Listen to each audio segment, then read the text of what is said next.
Democrat State Senator Omar Fateh says he's troubled by the conviction of his brother-in-law and campaign volunteer Muse Muhammad, who has just been convicted for lying to a federal grand jury about handling absentee ballots in Omar's 2020 primary campaign. An article at Breitbart says a federal jury found a Minnesota Democratic Farmer Labor Party campaign volunteer guilty of lying to a grand jury amid a voter fraud probe, claiming he submitted absentee ballots at the request of 3 individuals who, according to prosecutors, did not give him ballots to submit. And the now convicted campaign volunteer also has ties to another state Senate candidate. Muhammad has shared an address with state Senate candidate Zainab Muhammad. More in a press release from the Department of Justice, they say Muhammad was served with a subpoena to provide testimony before a grand jury seated in the District of Minnesota regarding the use of the agent delivery process during Minnesota's August 11, 2020 primary election. The City of Minneapolis election records document that Muhammad delivered ballots as an agent for 3 voters during that election. The voters, however, testified that they do not know Muhammad and did not ask him to pick up and deliver absentee ballots for them. Minnesota Public Radio reports how in September and October, Muhammad told a grand jury investigating election fraud that the 3 filled out the ballots themselves, even though evidence presented at trial showed that they had not. When prosecutors on Monday showed witness Abdirahman Muse, 22 years old, an absentee ballot form purported to be his, Muse testified that his name was misspelled, his address was wrong, and he did not vote in the 2020 primary. Back to the article at Breitbart, they add how the state of Minnesota allows for absentee ballot voters who were unable to vote in person due to illness or disability to submit their ballots to an agent who can act on the voter's behalf. As the Associated Press notes, absentee voters in Minnesota can use agent delivery, which is meant for voters who intend to vote in person but become unable due to health reasons or disabilities. They can then request absentee ballots after the normal deadline and can designate an agent to act on their behalf. That agent must be at least 18, have a pre-existing relationship with the voter, and can't be a candidate.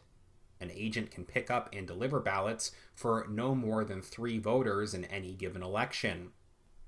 Once again, they point out that the prosecution's filing asserted Muhammad did not have a relationship with the 3 voters. Moreover, the 3 individuals did not request Muhammad deliver ballots on their behalf, according to the filing. The Associated Press says one ballot he allegedly attempted to return was rejected because the voter had voted in person.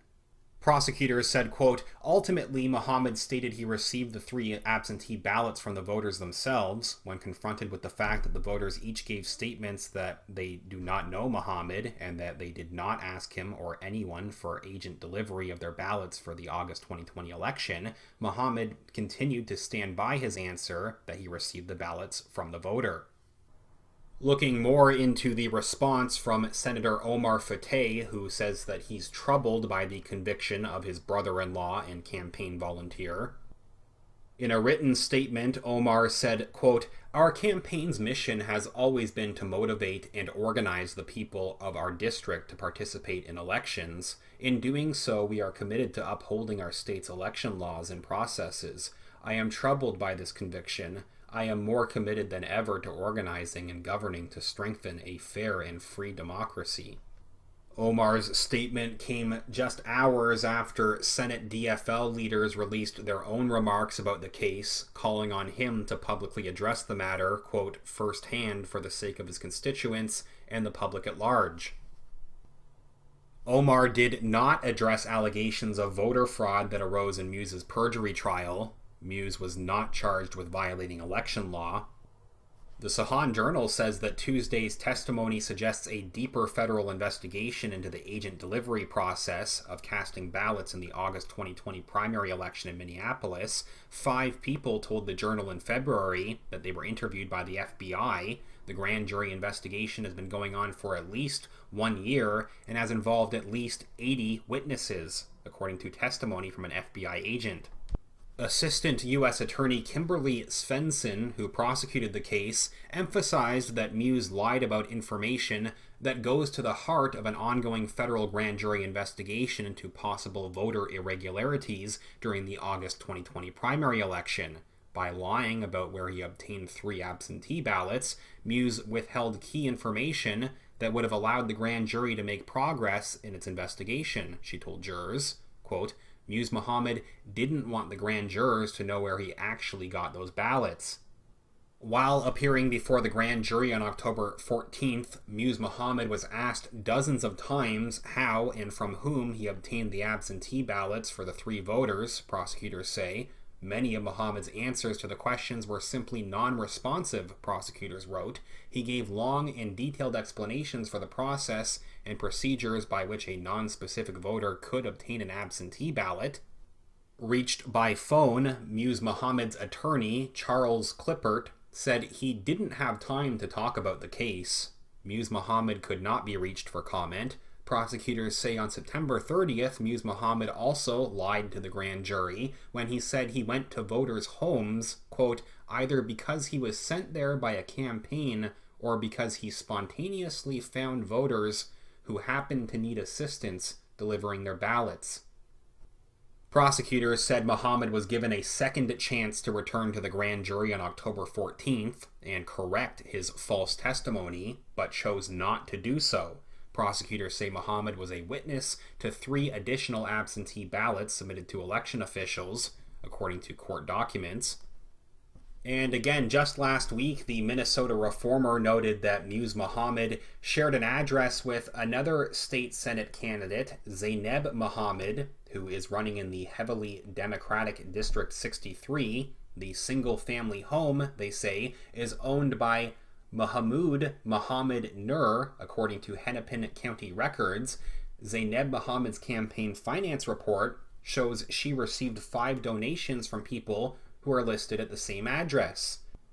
This week, Zainab Mohammed confirmed that Mews is her brother. The DFL-endorsed candidate spoke publicly about the case for the first time, telling the Sahan Journal that she is not subject to the investigation into her brother. Late Monday night, Zainab released a prepared statement about the verdict, stating that the case has been, quote, an extremely difficult ordeal for my family. The jury's decision was hard to hear, and I appreciate that they made the best decision that they could with the evidence and defense presented. I also recognize justice is not always served equally, and I will continue to advocate for a system that truly reflects the promise of equal justice under the law.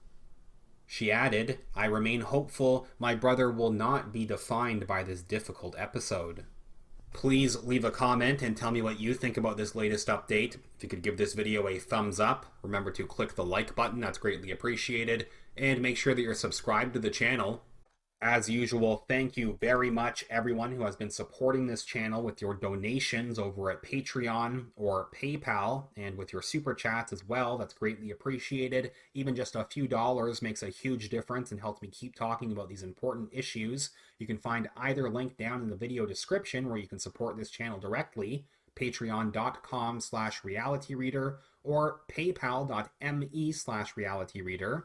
And once again, with all the censorship happening here at YouTube, I'll remind everyone it's probably a good idea to find me on some alternative platforms as well. The best place where you can find me is superu.net.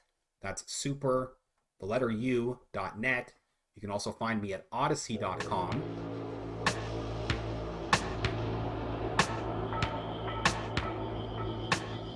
I will follow up soon. Thanks again.